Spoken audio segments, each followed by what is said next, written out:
is Amisha. Welcome back to my channel. So today's video is going to be about Indian mythology inspired books written by Indian authors. So some of these books that I'm going to talk about, it's been a while since I've read it. So I'll try to give my best review, and I am really interested in this mythological stories. I remember from the childhood only I have liked listening to stories from my grandmas, which connects us. It's not like a god is there, just go and follow him or just pray to him. It's like there is a story behind it. There are morals and hardships that the god himself has faced. That's why we pray to him. That's why we look up to him. So I really like these kind of stories that kind of humanize the idea of God and why we look up to him, why we are following these morals in our daily life. So yeah, so this first book is Immortals of Meluha by Amish Tripathi. And I remember this book was recommended to me by a friend. So from the book cover only I could understand that it is based on our god Lord Shiva.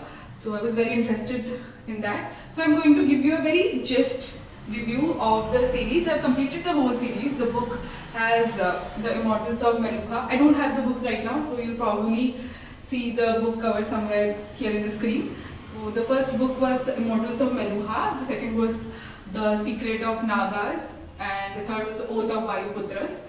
So the first book was very interesting and very fascinating. I loved it. The book was based during the Indus Valley civilization, and we have read about the civilization in our school. The author has described really well the setup of the book, the world building and the details in the book, details of the city, of the country. So it feels like you are in that world.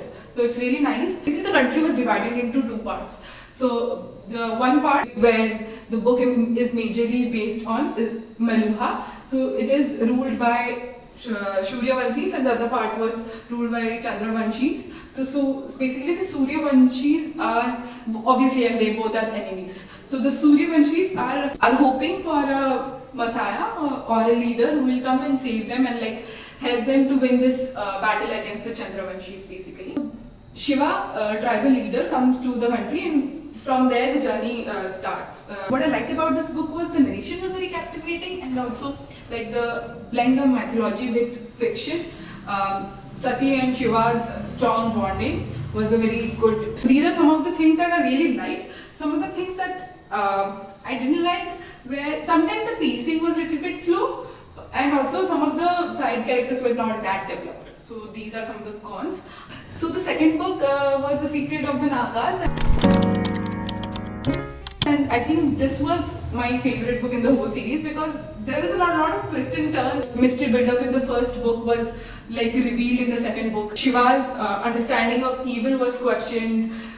Sati got to know about her son Ganesh. She also got to know about her sister Kali, how they were thrown out of the family because of societal norms and prejudices. This book also expands on Naga's perspective, like it was been talked about in the first book, but nothing was very in-depth explanation on. And I feel this book also had a lot of thrilling mysteries, and it was well paced. That's why I enjoyed this book the most.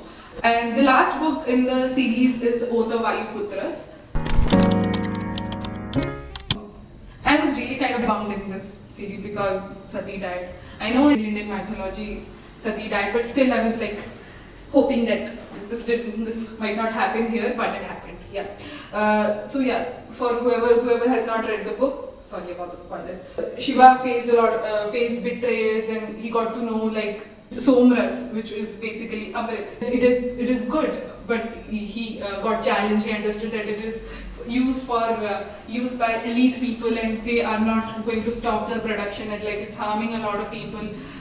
So yeah, there was a lot of high-stake battles, and it was a fun read. And this book also gave a lot of conclusion to the story, but I felt somewhere there were some things that some part of the stories that were underdeveloped according to me, like Vayuputra, those were a little bit underdeveloped. Otherwise, it was a very nice wrap to the story. Overall, I really enjoyed the series. And I was hoping to read some of more Amish Tripathi's work, and that obviously got fulfilled because the second series that I'm going to talk about is the Ram Chandra series. So the first book was Ram, the sign of Ikshvaku.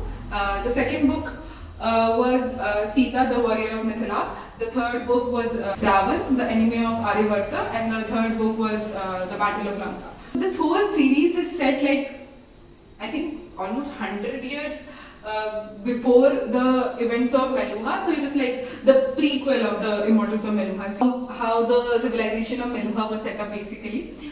So in this series, I felt the first book, although it gave a really good world building, because I think one of the strong points of Amit Trivedi is he is really good at world building. I can't say this enough. He continues to do so in this series as well. The first book gives a preview of about Ram, obviously.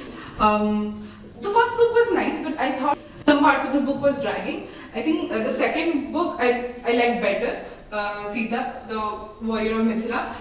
First of all, because it breaks the image that we have of Sita from our Indian mythology, and I really love that like the author has made Sita a strong character, like really like fighter, and she can fight through anything, and I really love that. I love that. I really am a sucker for like, strong women characters, and it was great. But I think the favorite in the whole series was Ravan, unexpectedly. Because it also kind of shed a light. As in the first series, the Immortals of Meluha also show that whatever you think evil, sometimes it's not that. It may be something else. So like the perception of Ravan is evil. It breaks with this book. So why he is like that? What is his understanding? What happened in his life that made him do this kind of stuff? I really liked the character of Ravan's brother Kumbhakarna because he was really supportive, and throughout the story he was there with him till the end. I just really loved that. I think Ravan was my favorite book in the whole series. I loved it. Coming to the next book was The War of Lanka. It was like a very nicely wrapped whole, like that book wrapped the whole series very nicely, and I just really liked how Amit Trivedi doesn't tell the story. He also kind of like give a lot of reasons behind it. There is reason for everything. Okay, so there is a lot of reasons behind it. He also challenges the caste system and all the kind of terrorism, caste system, and that kind of important matters. He challenged those matters and challenged those ideas. There are some scenes where Sita is discussing the societal structure with her guru, and it's really interesting how the author's mind is working, how he's conveying this different kind of solutions, different kind of, I'll not say solution, different kind of if and maybes in the whole series, like what if this has happened and what if we can do this. So there is a lot of underlying psychological and philosophical reasons and like explanation, and I just loved it. It gives the whole series a depth. These 7 books were really interesting, and I really liked Amit Trivedi's book, and I think I'll continue to read whatever he's going to write. So I love this. There are few short books by Sudha, Murty, Unusual Tales from the Indian Mythology. So this is basically like short stories, different stories, chapter wise. These are like stress busters for me. Whenever I stress, I just pick it up and read a story, and it's awesome. It like connects me to my culture. There are a lot of stories that we have never even heard in the Indian mythology, and I just love this whole. This is like a 4-set book. The first one is Upside Down King. The second one is The Man from the Egg. I don't know if I'm telling you the right order, but I don't think the order matters because everything is like, it's a short stories and it's awesome. The Daughter from a Wishing Tree, and yeah, this is The Serpent's Revenge. Yeah, and this is, I think, the last one. The Sage with 2 Thorns. And I mean, look at this cover. It's really pretty. You can see the illustrations and the foil work is also really pretty. You can see I just really like staring into this cover. These books also have like illustration inside it, and I just love it. I just love looking at the illustrations. Like every story has 2 to 3 illustrations, and it's awesome. Yeah. So yeah, this is a really interesting book set that I have, I feel, and it's like really nice for people who are trying to learn more about Indian mythology without reading like big books. So yeah, it's giving short stories with morals in each stories, little bit connecting to our culture, and I just love it. I've talked about all the books that I have read Indian mythology inspired. I really liked whatever I read till now, and I'm trying to explore more in this genre. And I have picked two books. I think these are famous books, but I haven't read yet, so I'm very excited to read it, and I'll make future videos where I'm going to give reviews about it. The first book is The Palace of Illusions by Chitra, Banerjee, Divakaruni. I hope I'm pronouncing the name right, I'm really sorry. So yeah, I'm very excited to read this book. I have heard great thing about this book, and I know that this is basically Mahabharat from Draupadi's perspective. That's what I've heard. So yeah, I'm very interested about this, and I'm going to give you all my feelings about it after reading this book. I'm very excited. So this is one. The second is Naga Warriors by Akash, Gupta. I'm really interested about this book as well. Can like look at this. I really love this cover. I haven't opened the polythene on top of this yet, so I'll just do that.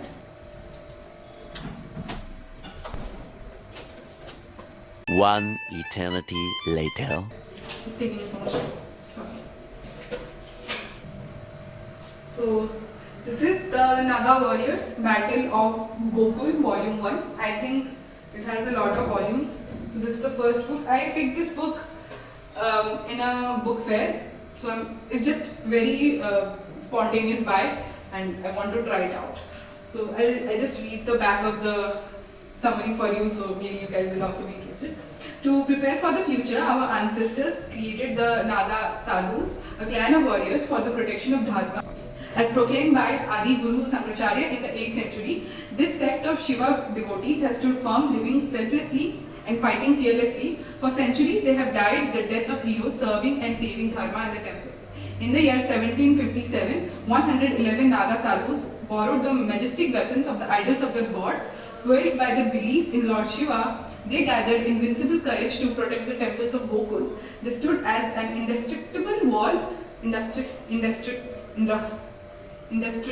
wall led by Aja, a fearless Naga warrior, against the Afghan army of 4,000 men, a cavalry of 200 horses and 100 camels and 20 cannons. The brutal Afghan army was led by Sardar Khan, the most ruthless commander of Emperor Ahmed Shah Abdali, ill-famed for the demolition of temples and building a history of genocide in Bharat. The fight continues. This is the Naga warriors' commitment to courage and determination. This is the clash of Shiva devotees against the devils that lie under men's skin. This is the battle of Gokul. Okay, so the summary is really interesting.